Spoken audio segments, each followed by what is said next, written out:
예, 오늘의 증시 브리핑 시작하겠습니다. 시장이 제법 하락하는 그런 모습을 보였는데, 최근 들어서 차트를 딱 보시다시피, 오늘만 빠진 게 아니라, 계속해서 좀 조정이 이어지고 있는 그런 형태죠. 개파락 나오면서 이제 빠졌는데, 표면적인 이유는 연준 인사들의 강한 발언, 그 다음에 일부 경기 침체 우려, 중국이라든가 유럽 경기 걱정하는 그런 목소리들이 나오고 있고, 또 이제 환율이 급등했다라는 점도 투자자들에게는 아무래도 지금 위치에서 올라가기에는 좀 버겁다 이렇게 느끼게 되는 그런 재료가 됐죠. 그리고 특히 이제 시장이 이번 반등이 2021년도 이후에 어떤 구간마다 이제 반등이 있었잖아요. 그 반등 중에서 가장 많이 올랐거든요. 그러니까 11.9%, 코스피가 거의 12% 가까이 저점 대비 올라왔기 때문에 이 반등에서 추가적으로 올라가기 위한 뭔가 동력은 필요하고 121선 돌파할 정도의 재료는 없는데 주변에서 연준, 경기, 환율 이런 것들이 부각되다 보니까 좀 자신감을 좀 잃은 그런 모습이 나타난 것 같습니다.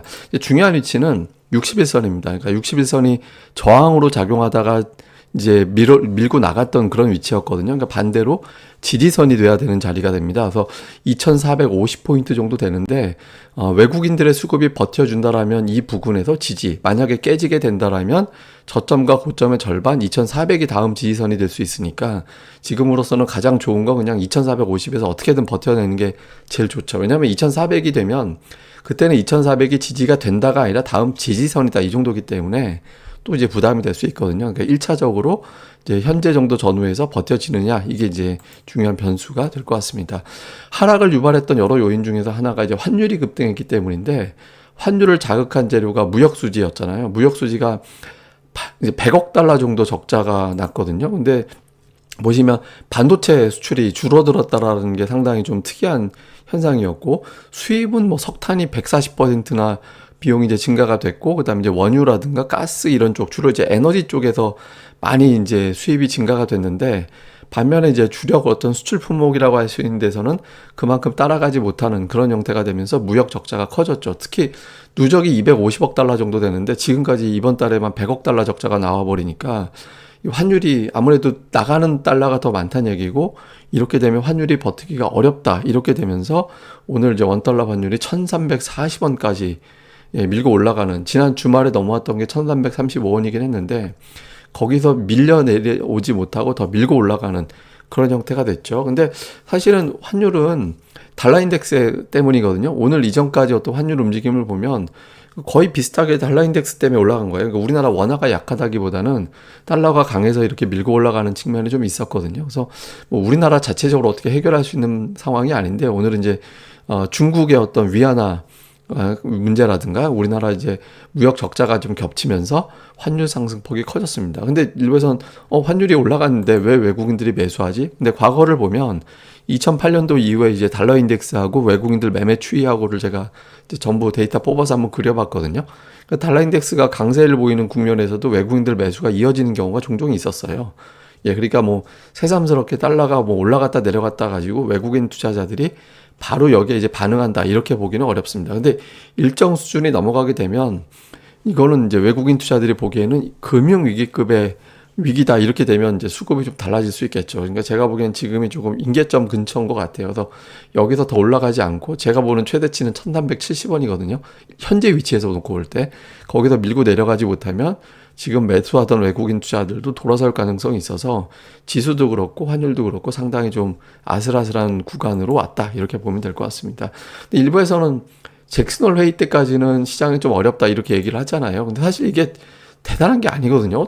제가 그렇게 얘기하면 좀 그렇긴 하지만 그냥 캔자스시티 연방은행에서 주최하는 그러니까 주요 은행장들 회의예요. 근데 이거 잭슨 홀이라고 붙이는 건 잭슨 홀이 어떤 홀이라는 의미가 아니라 이 지역이 주변에 산으로 이렇게 둘러싸여가지고 홀같이 보인다라고 해서 이제 잭슨홀 회의라고 하는 건데 이게 2번 정도 대단한 어떤 사례가 있어서 예전에 이제 금융위기 전에 인도 은행장이 이제 금융위기 생길지도 몰라 이런 이야기를 한 거랑 예전에 이제 버냉키가 양적 완화에 대한 어떤 정책을 바꿀 거야.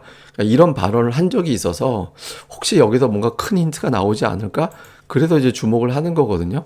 근데 지금 연준 입장에서는 시장이 되게 눈치 없는 게 금리 계속 올리고 있는 상태인데 내년에 금리를 인하할 거야. 이런 이야기 하니까 연준 입장에서는 당혹스러운 거잖아요. 그래서 일부러 지금 매파적으로 언급을 하고 있는 상태이기 때문에 파월 의장이 이 매파적을 더 세게 얘기를 하느냐 아니면 기존의 입장 정도 그냥 뭐 유연하게 대응할 거야 뭐 그런 식으로 얘기하느냐에 따라서 달라질 거다 이렇게 얘기를 하는 거죠. 근데 파월 의장은 매파적으로 얘기할 거예요.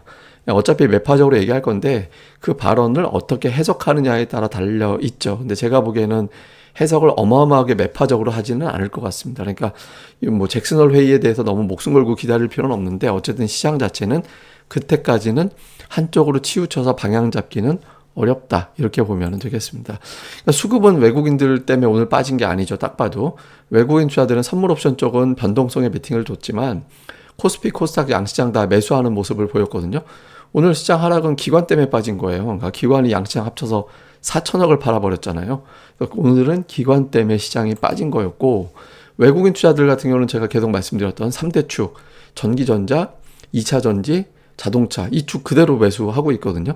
그러니까 외국인 투자들이 변신한 건 아직은 없습니다. 근데 제가 아까 말씀드린 대로 코스피가 내려오고 환율이 임계점을 넘어가게 된다라면 지금 외국인들도 좀 바뀔 가능성은 있죠. 근데 현재 오늘까지로는 최소한 외국인들은 변심하지 않았다.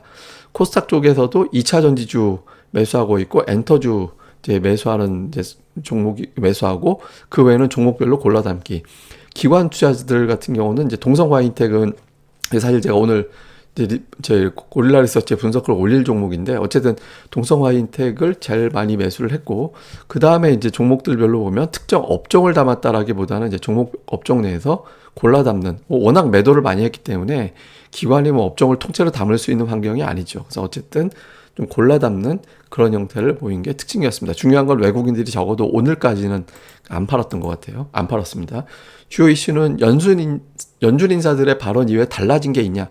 지금은 없거든요. 근데 말 바꾸면 달라지기 시작하면 무서워질 수도 있습니다. 그러니까 특히 이제 에너지 가격, 국제유가 뭐 이런 거 최근에 천연가스 가격 좀 부담되긴 했는데 달라지기 시작하는 다른 것들, 곡물 가격이 여기서 급등을 하고 국제유가 반응하면 이상해집니다. 그거 좀 주의 깊게 봐야 되고 환율이 올라갔는데 외국인 투자자들이 지금은 매수로 들어왔거든요. 지금 베스트 시나리오는 1350원 정도 전후가 환율 피크. 외국인들 매수 오히려 찬스 그래서 매수 들어오는 거 가장 이상적인 거. 그때는 코스피는 2450이 방어가 될 가능성이 높고요. 근데 여기서 만약에 안 좋은 시나리오 1370원 뚫고 나가고 외국인들의 매도를 돌변하게 되면 제 생각에는 2400은 의미가 없습니다. 그 이하로 갈 가능성도 열어둬야 된다. 이렇게 기준으로 보면 되겠고요. 그 다음에 이제 외국인들이 매수하는 전기전자, 자동차, 2차 전지 요 구도 그대로 이어진다라면 조금 더 시장은 그래도 크게 밀렸다가도 버티긴 하겠구나라고 이제 복원은 하겠구나 이렇게 바뀔 수 있겠죠. 그래서 요 구도도 중요합니다. 오늘 움직인 건 뭐 곡물, 비철금속, 엔터 일부 그러니까 인플레이션을 좀 의식한 형태가 보인 게 오늘의 이제 특징이어서 오늘은 이렇게 썩 구도가 좋지는 않았던 것 같습니다. 그리고 오늘 코스닥이 하락 종목 수가 역대 7위를 기록했어요. 역대 하락 종목 수가 7위를 기록했거든요. 그래서 제가 이제 찾아보니까 상위 22번의 오늘 이전까지 데이터가 나오는 22번의 통계를 봤더니 1개월 후에 15번 올랐고 7번 하락했거든요. 그러니까 상대적으로 올라갈 확률이 더 높긴 합니다. 평균적으로 4.9% 정도 올랐고 그러니까 투매 이후에 시장이 반등하는 경우가 많았는데 이게 압도적인 또 확률은 아니잖아요. 그러니까 3분의 2가 올라가고 3분의 1은 빠진 거기 때문에 압도적이라고 보긴 어려운데 어쨌든 투매 후에 올라가는 경우가 조금 더 많았다 정도. 그러니까 오늘 이제 이 정도의 어떤 하락이 나오고 나서 조금 더 고전하더라도 이후에는 올라갈 수도 있겠네. 뭐 이 정도의 어떤 데이터가 일부는 있다. 이렇게만 보시면 될 것 같습니다. 그리고 이제 감사드릴 게 이렇게 자막이 이상하게 나오는데 카페가요. 급상승 네이버 경제 분야에서 급상승한 카페 랭킹 6위로 왔어요. 만든 지 2주밖에 안 됐는데 여러분들 덕분에 이제 랭킹이 급상승한 6위 카페가 됐고 이제 구분하자고 모든 네이버에 있는 모든 카테고리 카페 다 합쳐서 이제 그 현재 어떤 기준 안에서는 랭킹 13위.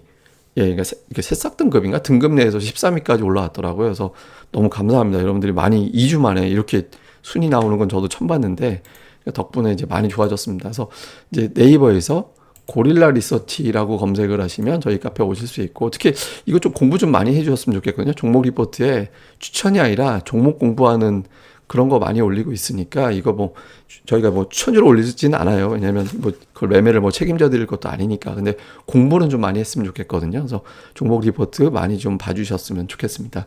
그럼 감사합니다. 저는 또 다음에 뵙겠습니다. 그리고 유튜브 방송 구독하기도 꼭 부탁드립니다. 감사합니다.